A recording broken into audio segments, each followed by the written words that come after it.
जिनको आज one by one करके हम लोग क्या करेंगे बच्चों, डिस्कस करेंगे। ठीक है, तो देखिए आपका फर्स्ट क्वेश्चन जो है वो क्या है, what do you mean by refraction of light. एकदम से दूर चला गया यानी कि अवे फ्रॉम द नॉर्मल। अब इसमें हम लोग कुछ टर्म आपकी इंसिडेंट रे ऑफ रिफ्रैक्शन, इसको आप बोल सकते हैं, ये जो रे है ये होती है आपकी, it is called refraction. Refraction के आपसे राइट इट्स लॉ कंडीशन में, और इसके बाद हम लोग क्वेश्चन पढ़ने वाले हैं आपका टोटल इंटरनल रिफ्लेक्शन, ठीक है बेटा, angle and refractive index of medium. आपको रिफ्रैक्टिव इंडेक्स जहां की कंडीशन जो आपकी दी गई है, right the conditions of the critical angle. Light जब भी ये कॉनकेव स्फेरिकल सरफेस पर क्या होती है, इंसिडेंस होती है, वो करनी पड़ती है आपका।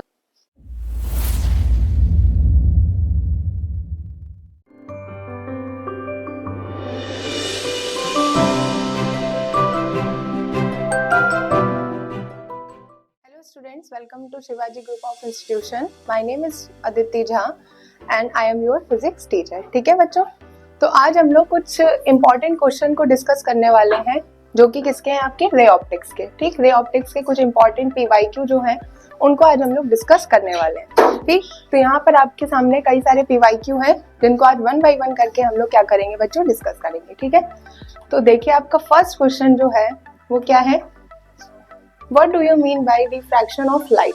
ठीक, आप रिफ्रैक्शन ऑफ लाइट के बारे में मतलब क्या जानते हैं, रिफ्रैक्शन ऑफ लाइट क्या होता है। ठीक, तो बच्चों आप लोगों को पता होगा रिफ्रैक्शन ऑफ लाइट क्या होता है। ये मेनली डिपेंड करता है आपका, जब भी आपकी light ray from one medium to another medium, जब भी आपकी लाइट रे एक मीडियम से दूसरे मीडियम में जाती है तो वो अपने पाथ से कुछ डिफ्लेक्ट हो जाती है, यानी कि या तो अपने नॉर्मल की तरफ बेंड हो जाती है या फिर अपने नॉर्मल से अवे, यानी कि अपने नॉर्मल के क्या हो जाती है, दूर चली जाती है। देखिए इसको समझते हैं।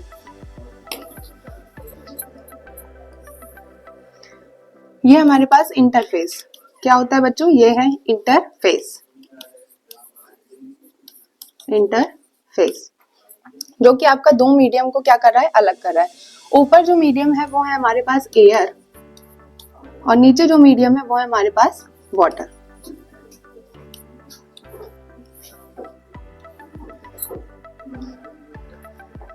एयर आपको पता होगा एयर कौन सा मीडियम होता है, कैसा मीडियम होता है, एयर आपका रेयर मीडियम होता है, और वाटर आपका कैसा मीडियम होता है, वाटर आपका डेंसर मीडियम होता है। डेंसर और रेयर क्या होता है, जिन भी मीडियम की डेंसिटी कम होती है वो आपके रेयर मीडियम होते हैं, और जिन मीडियम की डेंसिटी आपकी ज्यादा होती है वो कौन से होते हैं, वो आपके डेंसर मीडियम होते हैं।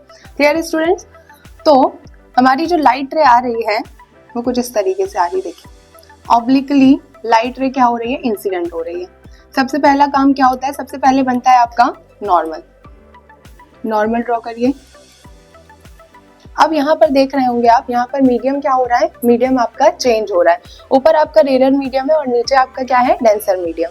ठीक, तो आपको पता होना चाहिए जब भी आपकी light ray from rare medium to denser medium जाती है तो ये अपने नॉर्मल की तरफ क्या हो जाती है, बेंड हो जाती है, यानी कि bending towards the normal, it bends towards the normal.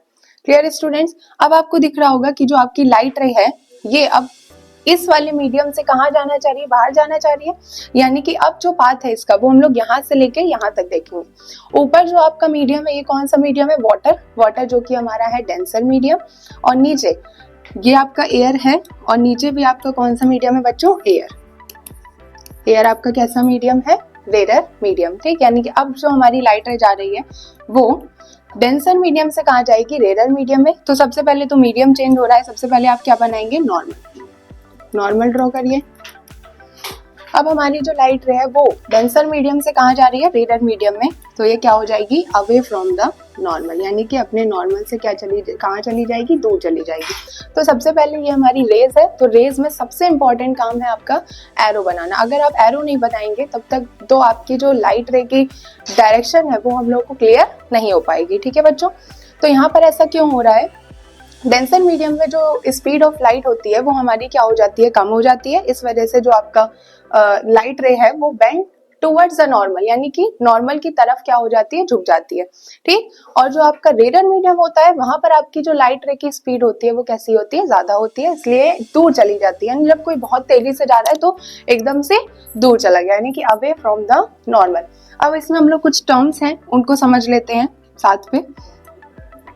ये है आपकी इंसिडेंट रे, इंसिडेंट रे, और ये कौन सी रे आपकी, ये आपकी रिफ्रैक्टेड रे, रिफ्रैक्टेड रे। Clear students? तो अब आपका आता है एंगल ऑफ इंसिडेंस। ये आपका नॉर्मल है, नॉर्मल और इंसिडेंट रे के बीच में जो एंगल बनता है that is angle of incidence,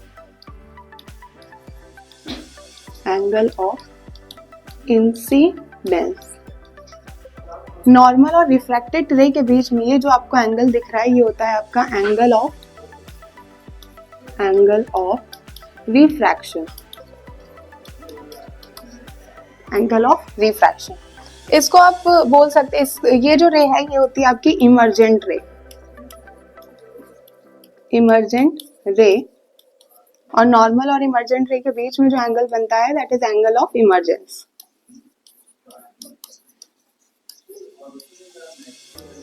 angle of emergence. Clear students? तो ये होता है आपका रिफ्रैक्शन, ठीक है।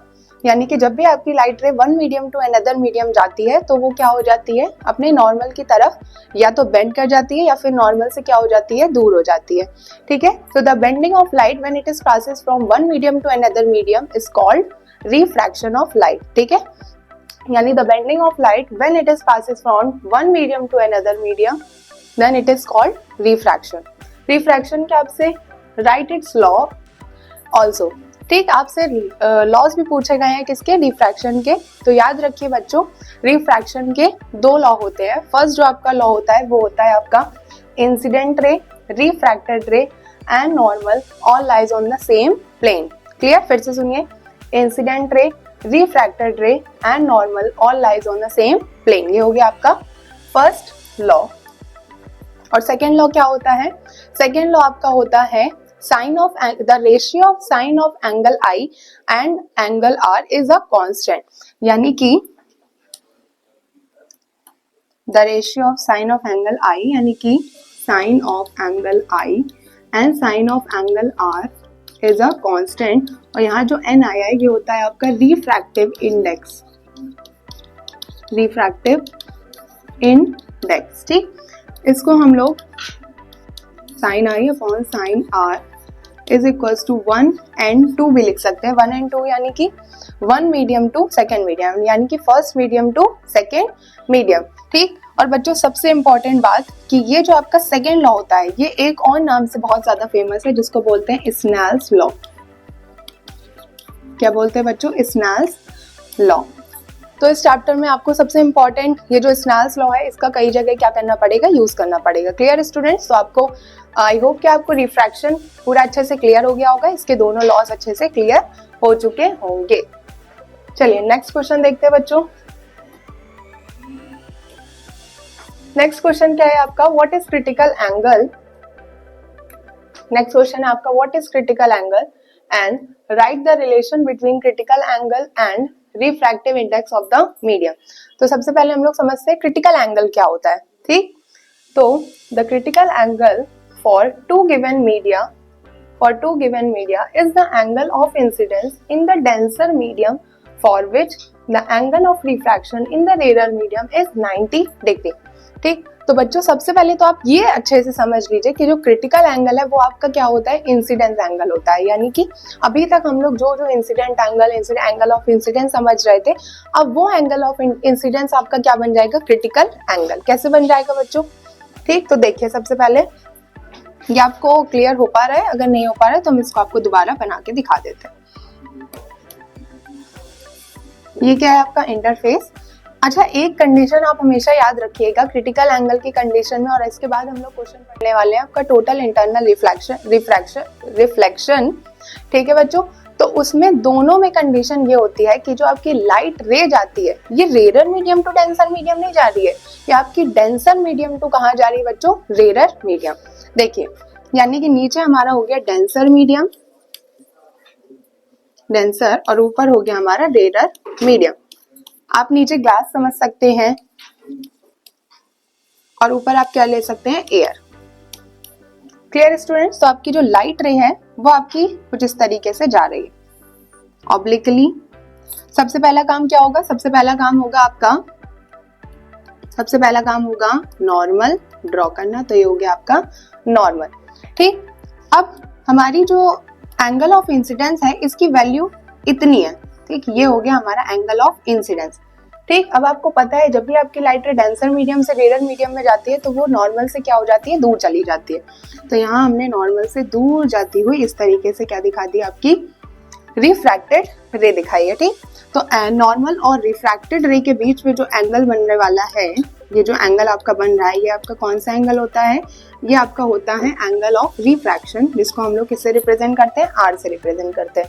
ठीक, तो बच्चों क्रिटिकल एंगल मेनली आपका डिपेंड करता है इस वाले इंसिडेंट जो आप एंगल इंसिडेंस कर रहे हैं उस पर।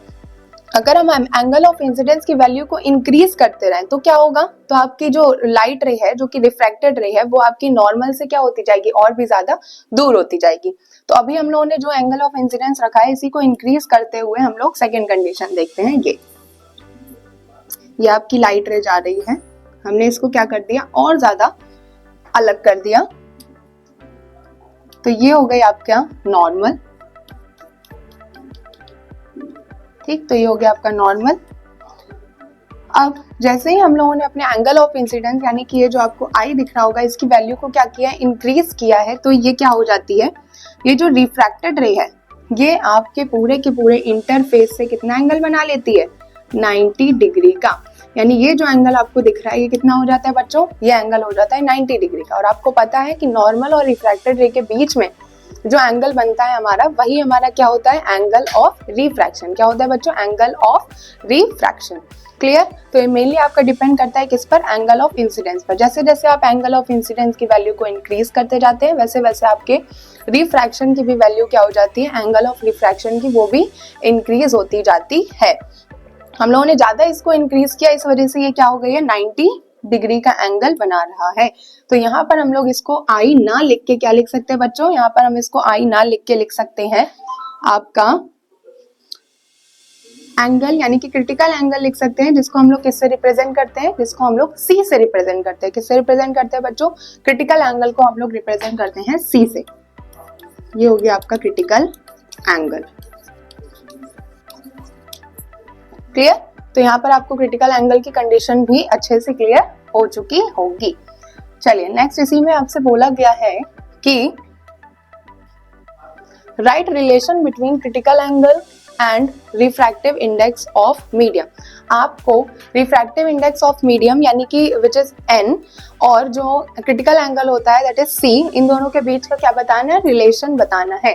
ठीक, तो आप लोगों को पता होगा बच्चों कि रिलेशन इनका क्या होता है, रिलेशन होता है इन दोनों के बीच का n is equals to 1 upon sine c, जहां पर जो n है ये होता है आपका रिफ्रैक्टिव इंडेक्स और जो c है ये आपका क्या होता है, क्रिटिकल एंगल। ठीक, तो बच्चों इसका छोटा सा डेरिवेशन है, चलिए हम लोग उसको भी देख लेते हैं कैसे ये फाइंड हुआ है, यानी n is equals to 1 upon sine c कैसे आया है। तो देखिए बच्चों, आप लोगों को स्नेल्स लॉ के बारे में अच्छे से क्लियर होगा। यहाँ पर जो आपका एंगल बन रहा है दैट इज क्रिटिकल एंगल, और जो एंगल ऑफ रिफ्रैक्शन जिसको हम लोग आर से रिप्रेजेंट करते हैं, ये आपका क्या हो गया बच्चों, ये हो गया आपका 90 डिग्री। तो यूजिंग स्नेल्स लॉ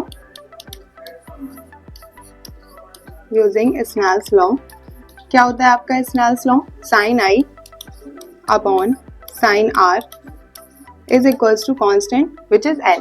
ठीक, इसको हम लोग लिख सकते हैं आपका सेकेंड मीडियम से, यानी ये हो गया हमारा फर्स्ट मीडियम, जो हमने एयर माना है वो हो गया आपका फर्स्ट मीडियम, और जो हमने ग्लास माना है वो कौन सा मीडियम हो गया बच्चों, आपका सेकेंड मीडियम। तो आपकी जो लाइट रे जा रही है वो कहाँ से कहाँ तक जा रही है, सेकेंड मीडियम से फर्स्ट मीडियम। ठीक, सबसे पहले तो इसको पूरा हम लोग स्नेल्स लॉ लिखते हैं।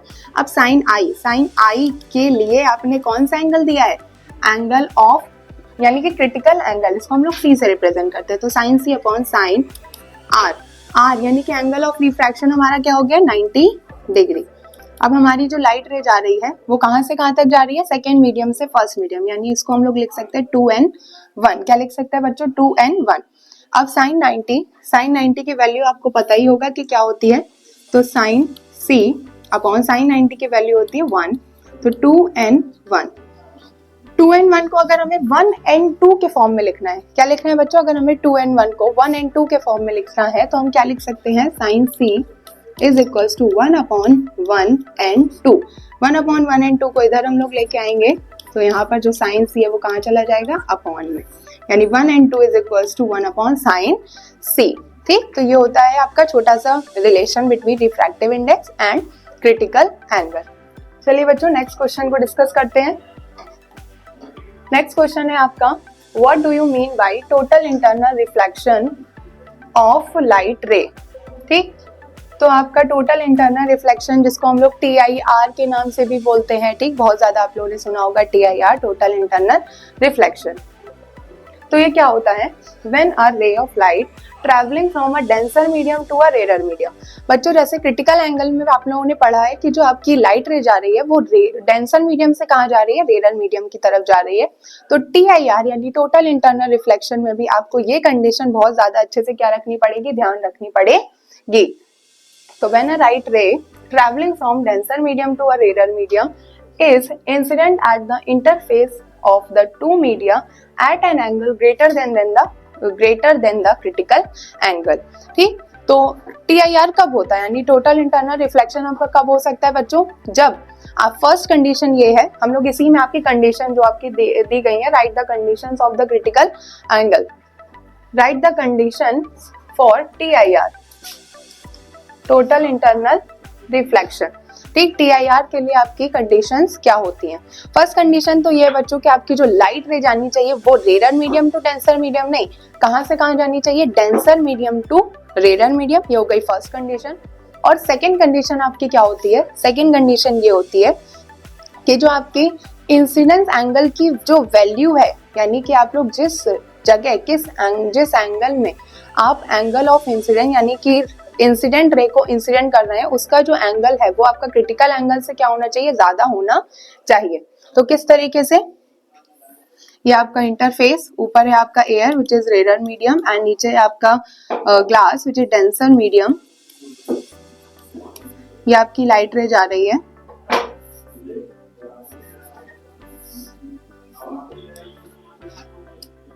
ये आपकी लाइट रे है। सबसे पहले क्या बनेगा, नॉर्मल। अब ये जो वैल्यू है ये आपने क्या रखी है, ये आपने क्रिटिकल एंगल से भी ज्यादा रखी है, जिसकी वजह से जो आपका पहले एंगल ऑफ रिफ्रैक्शन जो यहाँ आ रहा था उसके बाद हमने इंसिडेंट रे की वैल्यू क्रिटिकल एंगल के इक्वल करी, तो वो आपको कैसा हो गया, 90 डिग्री। और फिर उसके बाद ये जो आपकी कंडीशन है, ये किसी कंडीशन है बच्चों, TIR यानी कि टोटल इंटरनल रिफ्लेक्शन। ठीक है बच्चों, यानी कि जितनी भी आपकी लाइट रे होती है वो अगर आप क्रिटिकल एंगल से ज्यादा एंगल पे डालेंगे तो वो अपने ही सेम मीडियम में पूरी की पूरी क्या हो जाएगी, रिफ्लेक्ट कर जाएगी। क्या हो जाएगी बच्चों, रिफ्लेक्ट कर जाएगी। इसी कंडीशन को बोलते हैं TIR यानी कि टोटल इंटरनल रिफ्लेक्शन। क्लियर हो गया बच्चों, दोनों कंडीशन भी हम लोगों ने समझ ली। फर्स्ट कंडीशन क्या थी, जो आपका एंगल है वो क्रिटिकल एंगल से ज्यादा होना चाहिए, angle of incidence critical angle से ज्यादा होना चाहिए। और सेकंड कंडीशन क्या थी कि आपकी जो लाइट रे है वो डेंसर मीडियम से कहाँ जानी चाहिए, रेयर मीडियम में। चलिए नेक्स्ट क्वेश्चन को अब हम लोग डिस्कस करते हैं। नेक्स्ट क्वेश्चन क्या है आपका, deduce the refraction formula for light on a concave spherical surface. आपको बताना है कि रिफ्रैक्शन फॉर्मूला आपका क्या होता है फॉर लाइट जब भी ये कॉनकेव स्फेरिकल सरफेस पर क्या होती है, इंसिडेंस होती है। तो सबसे पहले तो कॉनकेव स्फेरिकल सरफेस,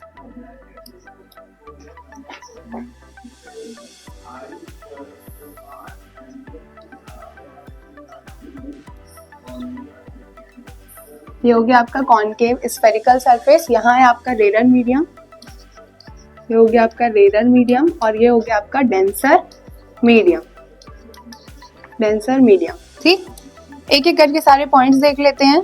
तो फर्स्ट है आपका यहाँ पर सेंटर विच इज पोल, ये है आपका प्रिंसिपल एक्सिस, पता ही होगा क्या होता है ये प्रिंसिपल एक्सिस। अब ये जो आपका स्फीयर है वो कुछ इस तरीके से कंप्लीट होगा, तो इसका जो सेंटर ऑफ कर्वेचर है वो कहाँ आएगा बच्चों, लेफ्ट साइड आएगा, यानी कि ये हो गया आपका सेंटर ऑफ कर्वेचर। इसको हम लोगों ने किससे रिप्रेजेंट किया है, सी से रिप्रेजेंट करा है। ठीक, तो सबसे पहले हम लोग क्या करते हैं, हम लोग एक ऑब्जेक्ट को लेते हैं, तो ये हो गई आपकी एक ऑब्जेक्ट।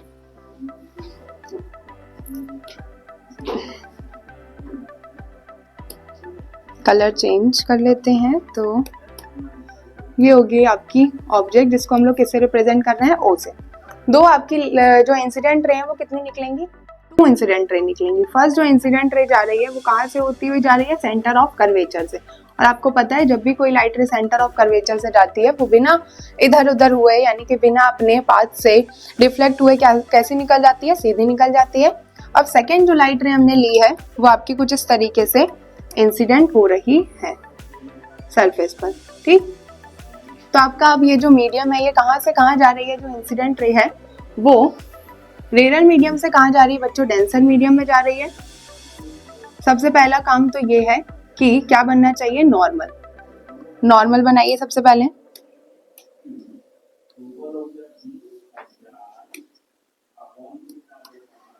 नॉर्मल आपका कहाँ से होकर जाएगा, नॉर्मल आपका जाएगा सेंटर ऑफ कर्वेचर से होता हुआ। अब आपको पता है कि आपकी जो लाइट रे है वो कहाँ से कहाँ जा रही है, वो आपकी जा रही है from rarer medium to denser medium. तो क्या हो जाएगी, बेंड्स टूवर्ड्स द नॉर्मल, यानी कि अपने नॉर्मल की तरफ क्या हो जाएगी, थोड़ा सा बेंड हो जाएगी। ठीक, अब हमको ये आगे कहीं मिलती हुई तो नजर आ नहीं रही है, यानी दोनों लाइट रे जब आपस में मिलती हैं तभी तो हमारा क्या बनता है, इमेज फॉर्मेशन होता है। तो हम क्या करेंगे, इस वाली लाइट रे को पीछे बढ़ाएंगे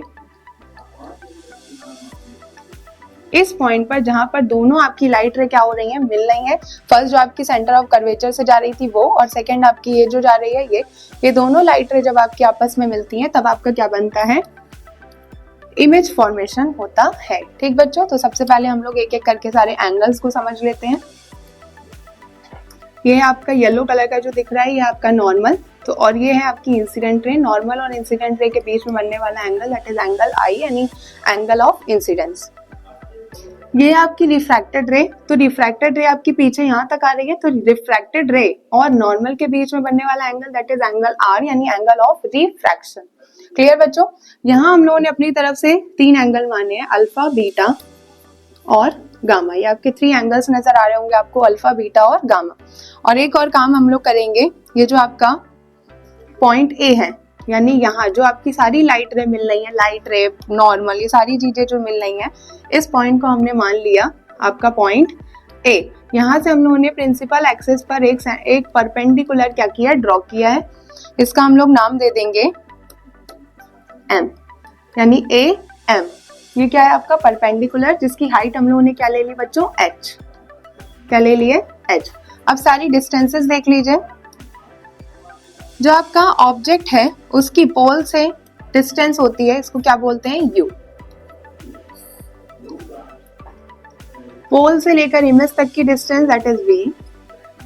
पोल से लेकर सेंटर ऑफ कर्वेचर तक की distance that is capital R, which is radius of curvature, which is radius of curvature. तो ये हो गया आपका पूरा का पूरा डायग्राम, जिसमें हम लोगों ने सारी चीजें क्या करी है, समझी है। ठीक, अब हम लोग इसको सॉल्व करा के आपका रिफ्रैक्शन का क्या निकालना है, हमें फॉर्मूला निकालना है। तो सबसे पहले कंडीशन देखिए बच्चों कि जो आपके एक्सटीरियर एंगल, सबसे पहले हम लोग लेंगे ट्रायंगल, आपका लेंगे ओ ए सी। क्या लेंगे बच्चों, ओ ए सी, ओ ए सी। ठीक, ट्रायंगल जो हम लोग ओ ए सी ले रहे हैं, इसमें जो आपके एक्सटीरियर एंगल कौन सा है आपका, गामा, और इंटीरियर एंगल क्या हो जाएंगे बच्चों, अल्फा और ये आई। ठीक, यानी हम लोग सिर्फ इतना पार्ट ले रहे हैं इस तरीके से। ये हो गया ओ, ये हो गया ए, और ये क्या हो गया, सी। यहाँ पर ये जो एंगल है वो आपका अल्फा है, ये है आपका आई, और एक्सटीरियर एंगल क्या है आपका, गामा। ठीक, तो sum of two interior angle is equals to the exterior angle, तो यूज करिए। तो i plus alpha is equals to क्या हो जाएगा, गामा। तो i is equals to value क्या आएगी बच्चों, gamma minus alpha, which is equation number 1। क्या हो जाएगी, इक्वेशन नंबर 1। सेम इसी तरीके से हम एक और ट्रायंगल लेंगे, ये देखिए इस तरीके से हम लोग एक और ट्रायंगल लेंगे जिसमें आपका अभी भी एक्सटीरियर एंगल क्या है बच्चों, गामा, और इंटीरियर एंगल क्या हो जाएंगे आपके, एक हो जाएगा R which is angle of refraction, एक हो जाएगा बीटा, और एक्सटीरियर एंगल क्या है आपका, गामा। सेम इसी तरीके से इसमें भी यूज करिए सम ऑफ इंटीरियर एंगल, यानी beta plus R is equals to क्या हो जाएगा, गामा। यहाँ से आप आर की वैल्यू निकालेंगे तो क्या आएगा, gamma minus beta, that is equation number 2। Clear? Using Snell's law, using Snell's law, Snell's law आपका क्या होता है, sine I upon sine R is equals to refractive index, जिसको हम लोग बोल सकते हैं n2 अपॉन n1। ये n1 को इधर ले आइए, यानी n1 into sine I is equals to n2 into sine R. तो बच्चों सबसे पहले इसमें जो कंडीशन होती है जो हम लोगों को अज्यूम करनी पड़ती है वो क्या होता है कि जो इसका अपर्चर है, अपर्चर आप लोग जानते होंगे, जो पूरा सरफेस है जो आपका अपर्चर है वो क्या है, बहुत ज़्यादा स्मॉल है। तो अगर आपका अपर्चर स्मॉल होगा तो आपके जो आई और आर है ये भी साइन आई साइन आर किसके इक्वल हो जाएंगे, आई एंड आर के, कुछ इस तरीके से। यानी साइन आई आपका किसके इक्वल हो जाएगा, आई के, और साइन आर आपका किसके इक्वल हो जाएगा बच्चों, आर के। ठीक, तो यहाँ पर यूज करिए n1 into i is equals to n2 into r. I और आर की वैल्यू इक्वेशन नंबर 1 से पुट करिए, तो n1 इंटू आई, आई क्या हो जाएगा बच्चों, आई हो जाएगा ये आपका gamma minus alpha is equals to n2 into R, R क्या हो जाएगा, gamma minus beta, gamma minus alpha और गामा माइनस बीटा। मल्टीप्लाई करवाइए तो n1 into gamma minus n1 into alpha is equals to n2 into gamma minus n2 into beta. गामा वाले same side ले लीजिए और अल्फा वाले क्या लीजिए, अल्फा और बीटा वाले सेम साइड ले लीजिए। ठीक, तो यहाँ तक आप लोगों ने समझ लिया होगा, n2 into gamma minus n1 into alpha. यहाँ से आप ऐसा करिए, इसको उधर ले जाइए और इसको इधर ले आइए, तो ये क्या हो जाएगा आपका n2 into beta minus n1 into alpha is equals to n2 into gamma minus n1 into gamma. यहाँ से आप गामा को क्या ले सकते हैं, कॉमन ले सकते हैं, तो n2 into beta minus n1 into alpha is equals to, गामा को कांस्टेंट ले लीजिए, हो जाएगा आपका n2 minus n1। Clear students? तो ये हो जाएगी आपकी equation number 3, n2 into beta minus n1 into alpha is equals to gamma n2 minus n1। चलिए अब आगे हम लोग समझते हैं। ठीक है बच्चों, तो अब हम लोग को निकालनी है अपनी अल्फा, बीटा और गामा की वैल्यू, तो जिसको हम लोग ले लेते हैं। आपका डायग्राम पूरा चला गया है, चलिए समझ लिया होगा अब आप लोगों ने। तो हम लोग यहाँ पर ले लेते हैं,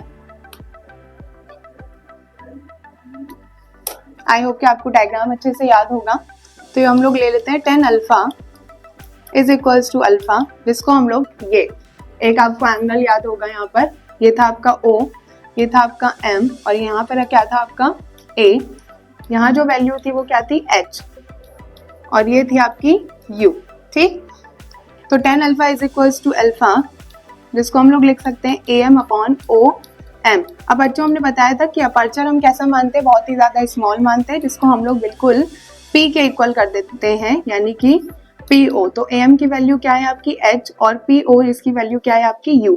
हम लोग साइन के साथ वैल्यू लेंगे, यानी U किसका हो जाएगा, माइनस का।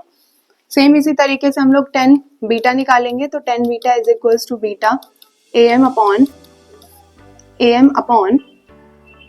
ये हो जाएगा आपका IM, या फिर हम इसको क्या लिख सकते हैं, PI। ये हो जाएगा आपका H अपॉन माइनस V। तो 10 gamma is equals to gamma AM upon PC। ये हो जाएगा आपका H अपॉन माइनस R। सारी वैल्यूज उठा के क्वेश्चन नंबर 3 में रखिए। On putting these values in equation number 3, in equation 3 क्या हो जाएगी इक्वेशन आपकी,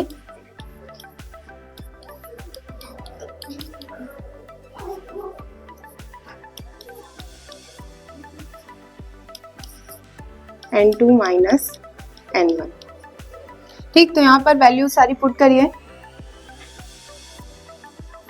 N2 इंटू बीटा, बीटा की वैल्यू क्या है minus H upon V minus N1। Alpha की वैल्यू क्या है आपके बच्चों h upon minus U is equals to gamma, gamma है आपका minus H upon R N2 minus N1, N2 minus N1। यहाँ से माइनस एच को कॉमन ले लीजिए, अंदर क्या बचेगा N2 upon V minus N1 upon U is equals to minus H upon R N2 minus N1। H से H आपका क्या हो जाएगा बच्चों कैंसिल हो जाएगा, तो ये आ जाएगा आपका N2 upon V minus N1 upon U is equals to N2 minus N1 upon R. यही होता है आपका refraction formula for spherical surface. ठीक है बच्चों, ये होता है आपका refraction formula for spherical surface. तो आई होप कि आपको ये अच्छे से क्लियर हो गया होगा। ठीक है, तो बच्चों आपको ये क्वेश्चन सारे अच्छे से क्लियर हो गए होंगे, जो भी अभी तक हम लोगों ने डिस्कस करे हैं सारे क्वेश्चंस आपको अच्छे से क्या हो चुके होंगे, क्लियर हो चुके होंगे। तो अब हम लोग आगे और भी क्वेश्चंस का क्या करेंगे, डिस्कस करेंगे। Clear students? चलिए तब तक थैंक्स फॉर वॉचिंग।